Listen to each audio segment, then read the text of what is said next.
Hello and a warm welcome to Pack Talks with BJCV. Today we have Ramees with us, who says healthy life is a wealthy life. From the city of spices, Calicut, to City of Angels, Los Angeles, through the Ford of Hurdles, Dublin. It's an amazing journey. Somebody who has believed in building his body only through natural methods, and he has achieved something which not many can do. We are bringing on board Ramesh to talk us through his journey, and let's hear from him. Welcome, Ramesh. Thank you, Vijay. Thank you. Thank you for reaching out. So my name is Ramees, and I'm from Kerala. So I do natural bodybuilding with the WNBF Ireland, which is a drug tested federation, and they do the polygraph test and the urine test just to make sure you're a natural athlete. So I've been competing with WNBF for the past 4 years. The first competition I did was in back in 2022. I qualified in 2022 as well to do the World Championship, followed by 2023 as well. I got qualified. I couldn't go on both years because of the financial issues and all that, since the cost is really high. I took a break in 2024 just to make improvements on my physique, taking the feedbacks from the judges. I made the changes, came back in stronger. I have a lot of adversities, like in between the prep and life, just put me back as well. But I overcame all through that, which led to being top three in my men's physique class. And again, I've been invited to the Los Angeles World Championship to compete as an amateur. That's the story of it. I've been working out for like since the age of 19, and I've kept it relatively high, and I'm a sport person, keeping football active as well.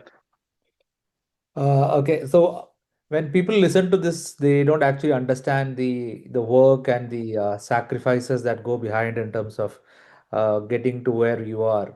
Before we talk about that, you started doing something similar when you were back in India, way back, say almost a decade back.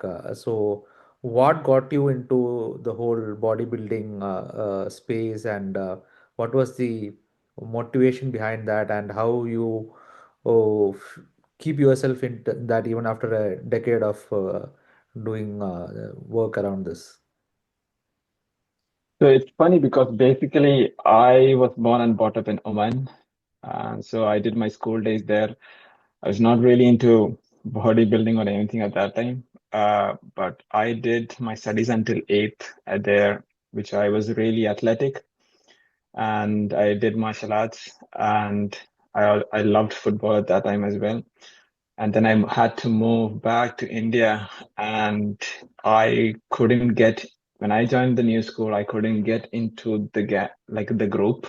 So I felt kind of lonely, and the thing which really motivated me was looking at anime. And I used to look at that time, and as far as I remember, it's the movie called Om Shanti Om, where the Shah Rukh Khan six pack came into like a fusion, and it was a trend at that time. But even though I had it, I never really thought it as a trend. So at that time, I was doing martial arts as well. I kept it as it is. Then I joined the gym, and then I saw that have the potential and I had the body frame. So I had a coach who would push me, and it's in the beginning, like after school, rather than hanging out with friends, I would go straight away to the gym.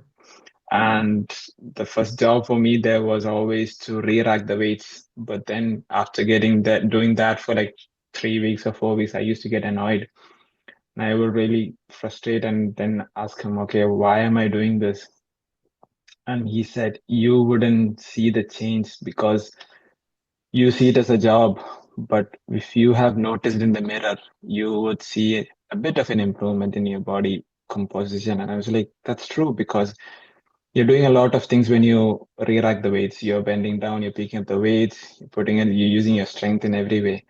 And re-racking the weights, is the most important discipline that you need when you're in the gym, which at now times most people don't do because they depend on the gym staffs. So the on the side of diet, I was never following any particular diet, but I relatively kept homely food, which I believed was a good diet.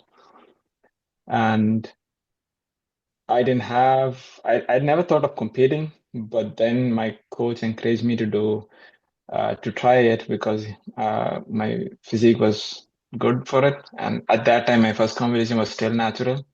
I did bodybuilding at that time. I ended up being third at that time in my junior class. So I knew it would be going out somewhere. A lot, but keeping aside the competition side, I always thought about how longevity affects when you are maintaining your body and when you take care of it, because no amount of money cannot buy you a good health. So I always believe that taking care of the body was the first priority. So that's it when it took into fruition. And then I usually do not compete every time or be like strict on food or strict on gym times or whatsoever. I used to just go to the gym maybe like in serious mode, like maybe a 6 months away from a competition, and then follow diet and then proper workout, or else I would go once or thrice in a week, and then the rest I will be keeping it football and martial arts because I don't want to overburn my body. So I try to keep gym plus martial arts so I have the flexibility as well rather than just building up muscle. That's how it started the fitness journey for me. And then I came to Ireland. In Ireland, it taught me a lot of things in regards to training ways, getting a new coach, having a proper diet, like not a strict diet, which the most people have misconceptions about the Western diet being used because we don't have to do that. Being Asians, we are used to spices and all that, so we can eat everything the way we eat, plus maintain the body as well. Awesome. And if you talk us through in terms of what is WNBF, the World Natural Body Federation, and when was the first time you started interacting with them and thought that, okay, maybe I can compete in a because yeah, Ireland for you is like an international platform for you. So when did you feel that, okay, maybe this is a place where I can get back to what I used to do and give it a go? Yeah, the federation was not really known for me because when I had the coach at that time, the competition I looked at into was the Republic of Ireland Bodybuilding Federation, which is called as the RIBBF. But that's not a tested federation, it's an open federation. So there are all kinds of people who are enhanced and everything. So in I chose to compete in that first, but I got beaten in that really, really bad. So I know what failure is, and it didn't stop me. So then it's time when I started researching about with my new coach, and then I asked him, okay, I don't want to move to that side on the dark side. I just want to keep it natural self. So is there something that I can compete where it's tested and not just being a fake natty kind of thing where you are enhanced in the past and then since you stopped for like 3 or 4 years, you call yourself natural? No, according to me, a natural is a lifetime natural that you haven't touched any enhancements. So that's when I heard about the Natural Bodybuilding Federation of Ireland, which is called the NBFI, and I competed in that as well. The first year I competed, it was really not a competition which I chose because I had a hip mislocation and then I had to get treatment for that, which put me a weight, and I gained some much fat and weight, and I was like you kind of say you were depressed with your body because you're known to being fit every time, and then you suddenly see your body with huge fats on your love handles and your belly, and you're not used to that. motion get restricted because you're used to playing football. You don't have that speed again. You don't have that stamina again. So then I chose to compete in the NBA 5 and on a short notice so that I could push my body and use that as an excuse. And we pushed it really hard, and I ended up last. But I was happy in one way because I'm used to failing, but then next time I wouldn't be last, and I made sure that. But I was happy because at least I got my body, which I had lost. And from that time onwards, I made it again more refined, and I competed again maybe after 3 or 4 weeks in RIBBF, which is a non-tested federation as well, just to bring my absolute best.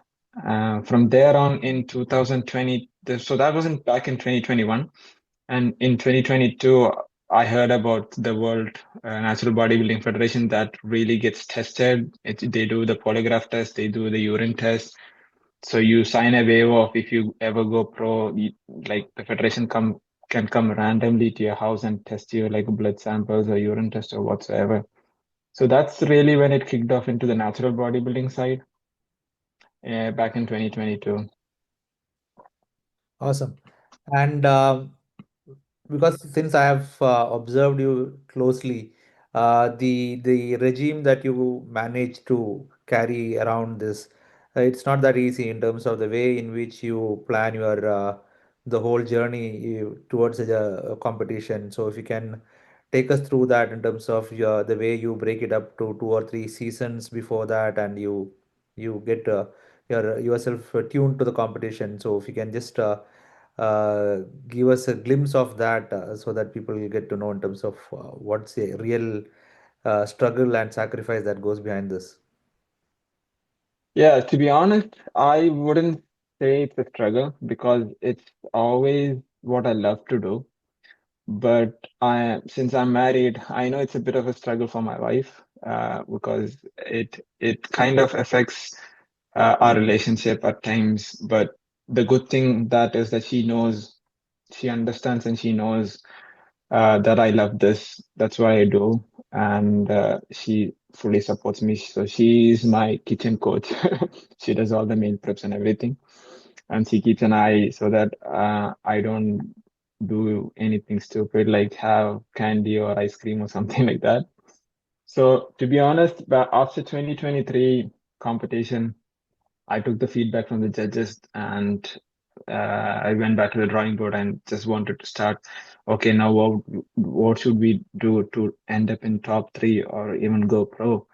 So I took the feedback from them, but unfortunately, I got a supraspinatus muscle injury that was supposed to be my off season, where I eat a lot and train heavy. Um, but it took me out 6 months. My 6 months away was taken from me due to that injury because of the treatment. So I solely focused on legs workouts and keeping the cardio in. So in terms of the off season, I basically tend to keep everything as it is. So whatever I eat, like say rice, chicken, eggs. So like a typical breakfast, I would say my favorite breakfast, even though I'm an Indian, my breakfast is somewhat different. So I have sourdough bread with smoked salmon, avocados, and eggs. So that's kind of like a sandwich, but I love that. But that doesn't mean that that has stopped me because I even also I love to add Indian breakfast as well at times because it's an off season, you're growing, so it doesn't really affect you. But I try to avoid all the sugary drinks, but you can. But I usually have a Diet Coke along with my meals, like a glass, just to keep the digestion faster. And I replace the vegetable oil. So it's been like 7 years I've not used vegetable oil or sunflower oil. I've so not only myself, my wife also uses now olive oil. And in off season, we tend to use coconut oil as well more, which is way more better. So I either it's coconut oil or sorry, olive oil. Like I said, even though my diet consists of rice, chicken, and salads, all, it doesn't mean that I have to eat plain rice or just plain chicken.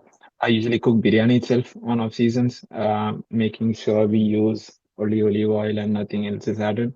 It's okay to use spices for us because our stomach is used to those spices. So I usually eat everything. So there's nothing particular that I wouldn't eat. It's just that my cooking style is different, and I tend to combine my diet with the Indian cuisine and mix it up so that it's so both of us can eat and enjoy it rather than me cooking differently and my wife cooking differently. So it's a long process of season.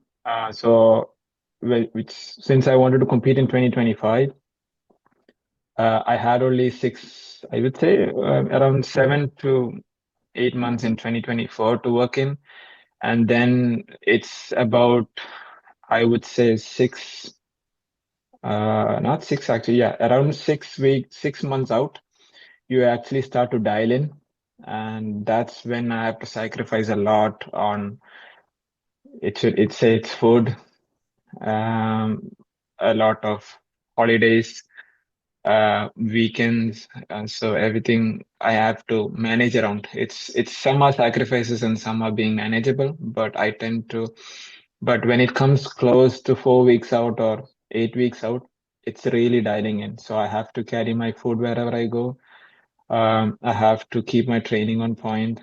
I have to control my training side. I have to make sure I take proper rest and everything. So it's at the time of 16 weeks out to 20 weeks out where you start dialing it down, fully focused on it. So your on off season, your training tends to be heavy. You don't care, like you don't like avoid injury, but you don't care. So go full on in. But from then on 16 weeks out, you tend to train smartly without being injured, but as well as push hard if you can. And from the 8 weeks to 4 weeks, you tend to push your cardio, say like Stairmasters, morning 1 hour morning walks, post car workout cardio like half an hour Stepmaster. So all these things tend to dial in to check and make sure everything is on point. Superb. And if you look at in terms of what you have achieved in terms of coming to Ireland and competing in this. Do you keep a check in terms of similar people who have, say, moved out from India and taken part in some of this competition and finally ended up into the international league, or is it only very selected for people who have able to do this? So as far as I know, I've not seen any Indian in my class who has competed and won the invitation to Los Angeles in back in 2022. As far as I remember, I'm the first Indian to qualify to compete in the World Championship in Los Angeles back in 2022. Back in 2023, there is one Indian from Wexford as well, but he's citizen here now. He got qualified back in 2023. He did the competition as well. He ended up second in the amateur class in US, which is really good for him. So as far as it takes, I've done in three in a row, but I don't think there's any other Indian. I've seen Indians compete, but not get invited or not being the top spots. So I'd say it's just me at the time being. Awesome. And when you say you get qualified or you get invited to Los Angeles for the mega meet, how does that happen in terms of how many people get qualified? And you spoke about the pro card as well. So, what's that different than the qualification? So in my category, which is called the men's physique, only top three guys get qualified, and they're getting invited to compete in the world championship in the amateur level. And the people who take first on their category, so from short, medium, and tall category, all the first people compete with each other. And from that top three, a single person goes pro. So he will be the one, he's the top pro in overall Ireland at that point. And then he gets to compete in pro level in the world championship as well. So, but the other thing is, if you get qualified So if you are an amateur and if you compete in World Championship and say if you ended up first, you can go pro there, and then you can the next day you can compete on the pro level as well at the same time. Wow, interesting. And when you do all these things, it's like to manage your diet and to go to your gym on a regular basis and work out and put in a lot of effort and hours into this, there will be a lot of money involved in this. So how much do you end up spending in a month in terms of making sure that you are up there always? So it depends on the season when I go. So if it's an off season, I would say in a month I'd be spending around say 350 euro just on food. So the gym is 40 euro per month. Then I would have supplements come in, say 150 euro per month as well. So rounding it up, it comes around to 700 euro per month or to 800 euro per month. But yeah, apart from that, there's no real much expense on that. But if like if something like you ever, so now I have been invited to compete with WNBF Spain as well in the coming weeks, which is the next month of October 19th. So if I were to compete there, then it's another ball game because then now you have to look at the accommodation expense and flight tickets and everything. Even it's the same here because since it's since the show is in Waterford, you have to look for an accommodation Airbnb, say, which is going to cost you around, say, around 100, roughly take 100. So it's,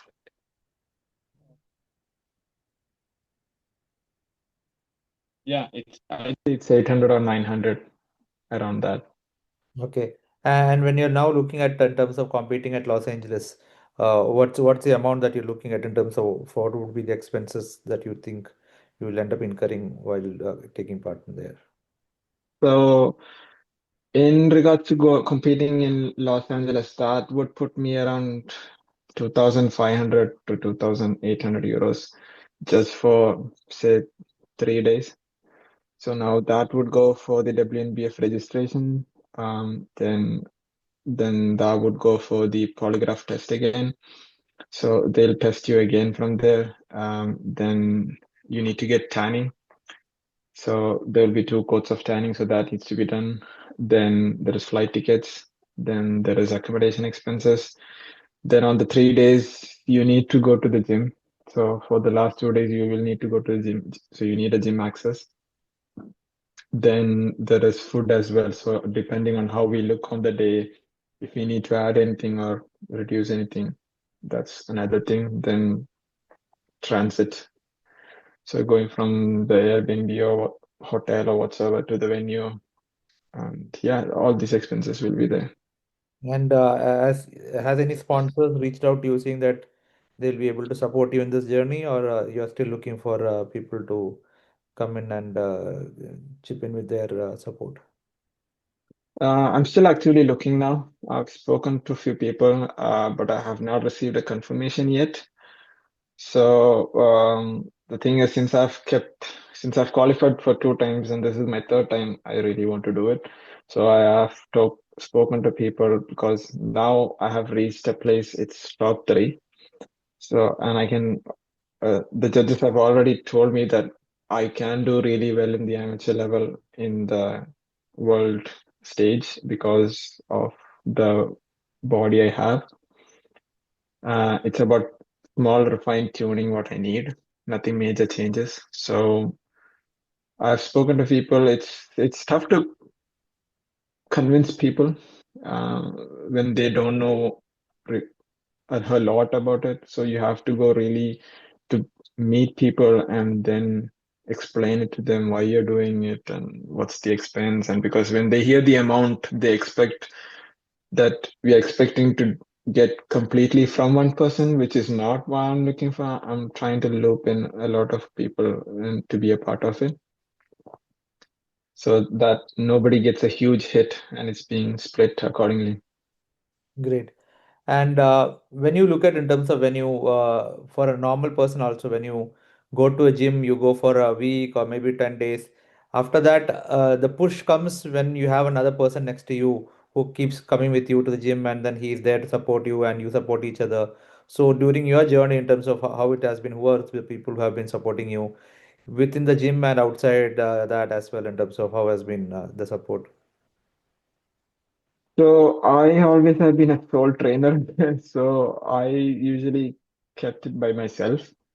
I've never depended on anybody because the problem is when you depend on somebody, when they do not show up, it you get affected because of that, because you've been dependent on that person.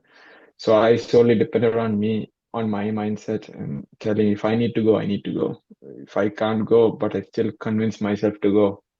So I work out 5 to 6 days depending on how my body says. So if my body says, okay, tomorrow I need to take a rest because it's needed, and it's not because I feel like it, because it's needed, then I would take a rest, reset my body so the strength comes up again. There's a lot of people yeah, around me who supports it. Like my best friend is called Sanjay. Like he talks me into things when I'm down and all that. There's people like Sajid, who I tend to do PT at times. We work out together at times. He helps me out. He motivates me up, um, pushes me to, and then gives me feedback. If not to just always say you're good, because I need people who criticizes more, so that you where you need to improve.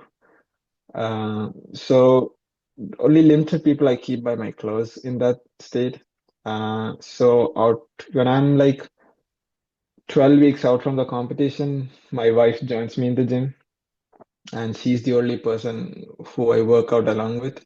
So she trains with me as well, and she supports me as well. So because when I try to push heavy, I need somebody to support me. I can't do it by there's a peak level of strength that you can push by yourself, and then you need an external force just to give that a little bit of boost what you require as a final push. So she's there last 3 months. She'll be there in the gym with me with training and together. So that'll be the only person training with me. Apart from that, uh, friends like Sanjay and Sajid, they comes rarely in a month or two, takes a gym pass and we trains together, share my knowledge to them, and so they can get better as well Yeah. if they decide to compete. So there are people who has good caliber who can compete, and it's about giving feedback to them. And when is this scheduled to happen in Los Angeles? When is this competition taking place? So the November, it's the 21st and 22nd of November that it's going to happen. So the 21st will be the amateur championship, and 22nd is the pro championship. So all the amateurs from the world comes to compete on November 21st, and all the pros from around the world who decides to wants to compete competes on 22nd. Awesome. And yeah, and if you need to give an advice to people who for various reasons tend to not focus much on their health, but they are either busy with their lifestyles, or they think that okay, sometime at some point in time we might catch up with the health part. What is your suggestion to them? See, when you have a mindset that you'll do it tomorrow, it's always going to be a tomorrow. So if you decide on now is when the action happens, so you need to take that action. So your body to get into discipline, it takes around 2 to 3 weeks. Once you are able to maintain that discipline for 2 to 3 weeks, then you will get used to that. It's not about a short term run, it's a long run. So if you do it now, you live longer, you'll be healthy longer, you can spend more time with your family, you have longevity. But if you don't take care about it now, it's going to be always late and there's no coming back. So time and health is more important. Awesome. It was great talking to you, Ramesh, and I hope your journey to Los Angeles would be a successful one, and you carry the Indian flag really high, and make sure that people. You're putting a uh, you're actually making a mark for yourself and for Kerala, India, and even for Ireland, for that matter, when you go and take part representing Ireland into the international competition. So all the best, and hope people will be there in terms of supporting you in the journey, in terms of finance and the mental and the physical support that you need. And it was a pleasure talking to you on the show. Thank you so much for having me. It's a pleasure talking to you as well. I hope people come across and help me out. Uh, Also, I'll be happy to help them out in other ways as well. Um, so I'm really looking forward to it. And in case somebody is interested to sponsor you or support you, what is the best way to reach out to you? So they can call me, they can contact me through Instagram. So my Instagram page is rambo.ramees, which is rambo.ramees. Or you can give me an email. So it's called rameeskoya.mr. It's rameeskoya.mr@gmail.com. So that'd be great if somebody wants to look into it and support. Awesome. Thank you, Ramesh. Thank you ഞാൻ so much. ഇവിടെ cut ചെയ്യാം ഒരു minute.